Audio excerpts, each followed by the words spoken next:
Hello guys, myself MK Singh, you are watching MKS academy. MKS academy के इस platform पे आपका स्वागत है। आइए आज के इस वीडियो सेशन में हम लोग बात करने जा रहे हैं मेटालिक सॉलिड के बारे में। मेटालिक सॉलिड क्या होता है? तो सबसे पहले मेटालिक सॉलिड बने किसको होते हैं, इस पे हम लोग बात करते हैं कि मेटालिक सॉलिड का कॉन्स्टिट्यूएंट पार्टिकल्स क्या होता है। तो मेटालिक सॉलिड का जो कॉन्स्टिट्यूएंट पार्टिकल्स है, कॉन्स्टिट्यूएंट पार्टिकल्स वह है आपका क्या चीज? Positively charged ion, positively charged ion और फ्री इलेक्ट्रॉन, फ्री इलेक्ट्रॉन। यानी कि मेटालिक सॉलिड जो है वो पॉजिटिवली चार्ज आयन और फ्री इलेक्ट्रॉन का बना होता है। अब ये पॉजिटिवली चार्ज आयन और फ्री इलेक्ट्रॉन आता कहां से है? तो आप जानते हैं कि जितने भी मेटल्स होते हैं, मेटल्स जो होते हैं वो इलेक्ट्रोपॉजिटिव इन नेचर होते हैं और उसका आयोनाइजेशन एनर्जी जो होता है काफी लो होता है, और उसका आयोनाइजेशन एनर्जी काफी लो होता है। इस वजह से मेटल्स में इलेक्ट्रॉन डोनेट करने की टेंडेंसी पाया जाता है।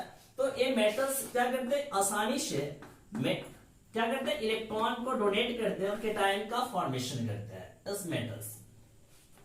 अब यहाँ पे बहुत सारे मेटल्स जो होंगे, मेटल्स एटम्स जो होंगे, वो इलेक्ट्रॉन को क्या करेंगे, फ्री करेंगे यहाँ से, and this electrons are free to move. अब ये इलेक्ट्रॉन क्या हो गया कि मूव करने के लिए फ्री हो गया। अब यहाँ पर देखिए, इसमें हम इस चीज को एक्सप्लेन कर रहे हैं, इलेक्ट्रॉन सी मॉडल के आधार पर हम इसको एक्सप्लेन करने की कोशिश कर रहे हैं, जिसमें आपको क्या बताया गया, positive ion in a sea of mobile electron. यहाँ पर एक क्या पॉजिटिव आयन है, मतलब कि कैटायंस है जो मेटल के द्वारा बने हैं। अब इसमें क्या ए इलेक्ट्रॉन्स जो है इसमें फ्रीली क्या कर रहे हैं, मूव कर रहे हैं, या आप यहाँ पे बोल सकते हैं metals ion in a sea of electrons.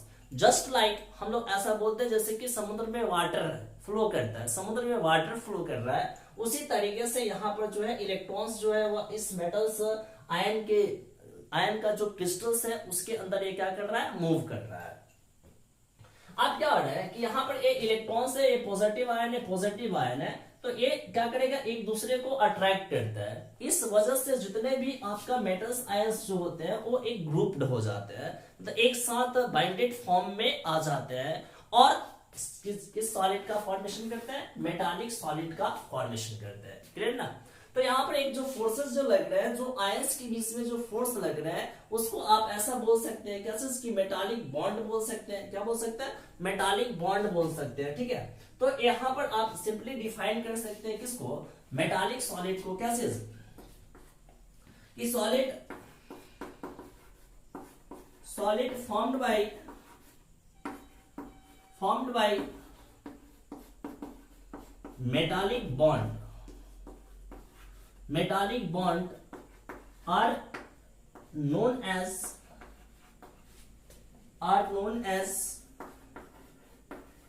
Metallic solid.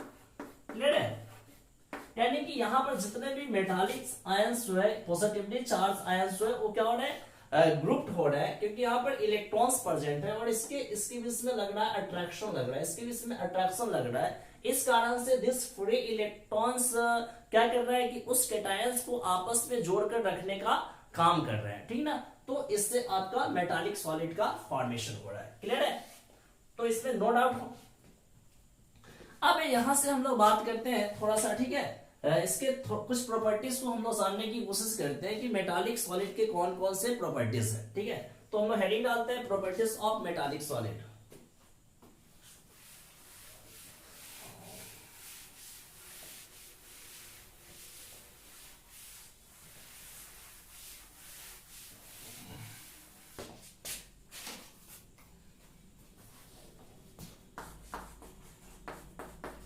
Properties of metallic solid। Properties of metallic solid में सबसे पहला हम लोग बात कर ले तो इसमें दे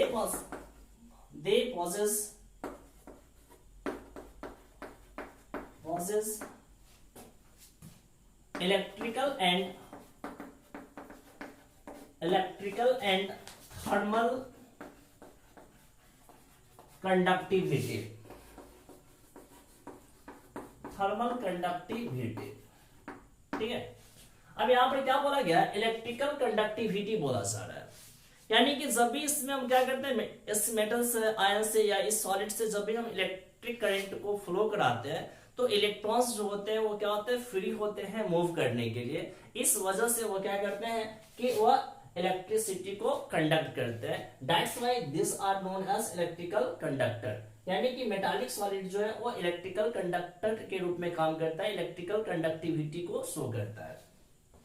और थर्मल कंडक्टिविटी के बाद में बात करें तो यदि हम मेटल एटम्स को क्या कर रहे हैं, मतलब कि मेटालिक सॉलिड को हम लोग हिट करते हैं तो एक पार्ट से दूसरे पार्ट के भी जो भी आयंस होते हैं वो सब में भी क्या होते हैं, हीट चले जाते हैं। दैट्स व्हाई इसको हम लोग क्या बोलेंगे, थर्मल कंडक्टिविटी बोलेंगे। ठीक ना, तो आप यहां से सिंपली समझ जाइए कैसे कि मेटालिक सॉलिड जो होते हैं उसमें दोनों प्रॉपर्टीज पाया जाता है, इलेक्ट्रिकल कंडक्टिविटी का और थर्मल कंडक्टिविटी का। सेकेंड यदि हम लोग बात करें तो यहाँ पर क्या हो रहा है कि पॉजिटिव आयन है, इलेक्ट्रॉन से इसके बीच में जो लग रहा है अट्रैक्शन, तो कहीं ना कहीं स्ट्रॉन्ग अट्रैक्शन लग रहा होगा। तो इस वजह से आपका जो मेटालिक सॉलिड जो होते हैं वो हार्ड होते हैं। Metallic solid are hard. Metallic solid क्या होते हैं, हार्ड होते हैं। अब जब यहाँ पे मेटालिक सॉलिड हार्ड होगा तो इसका जो मेल्टिंग पॉइंट होगा वो भी क्या होगा, हाई होगा। तो आप यहां से थर्ड पॉइंट लिख सकते हैं, they have high melting and boiling point, ऐसा आप बोल सकते हैं। ठीक है, high melting and boiling point बोल सकते हैं आप। अब इसमें आपका कुछ खास है नहीं, ठीक ना, इतना चीजों को आप याद रखिएगा। अब आप लोग जानते ही मेटल की प्रॉपर्टीज क्या होते हैं कि मैलिएबल होते हैं, डक्टाइल होते हैं। तो आप और भी लिख सकते हैं चाहे तो, दे हैव प्रॉपर्टीज ऑफ, या दे पॉजेस, या दे हैव, क्या लिख देना, they have properties of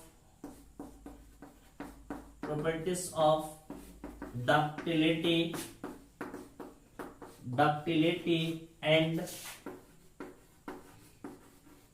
malleability। देखिए यहां पर डक्टिलिटी का मतलब क्या है, tendency to draw into wire. यानी कि मेटल से पतला लंबा तार खींचने की जो टेंडेंसी होती है, तन्यता इसको बोलते हैं, इसको हम लोग डक्टिलिटी बोलते हैं। और एक होता है मैलिएबिलिटी, जिससे हम लोग क्या करते हैं, on hammering they can be converted into sheet. यानी कि उसको चौड़ी चादर के रूप में हम लोग पीट कर क्या कर सकते हैं, फैला सकते हैं। तो उसके लिए प्रॉपर्टीज आता है मैलिएबिलिटी। तो जो मेटालिक सॉलिड होते हैं उसको डक्टाइल होते हैं और मैलिएबल होते हैं। क्लियर है। उसके बाद आप यहां से बोल सकते हैं कि दे पॉजेस हाई डेंसिटी। इसका डेंसिटी क्या होता है, हाई होता है। दे पॉजेस हाई डेंसिटी, ठीक ना। तो ये मेटालिक सॉलिड है। जैसे कि जितने भी मेटल्स है, एग्जांपल यदि बोला जाए तो जितने भी all types of metal, all metals and alloys जो है, ऑल मेटल्स एंड एलॉयज जो है वो आपका किसके कैटेगरी में आता है, मेटालिक सॉलिड के कैटेगरी में आता है। क्लियर ना।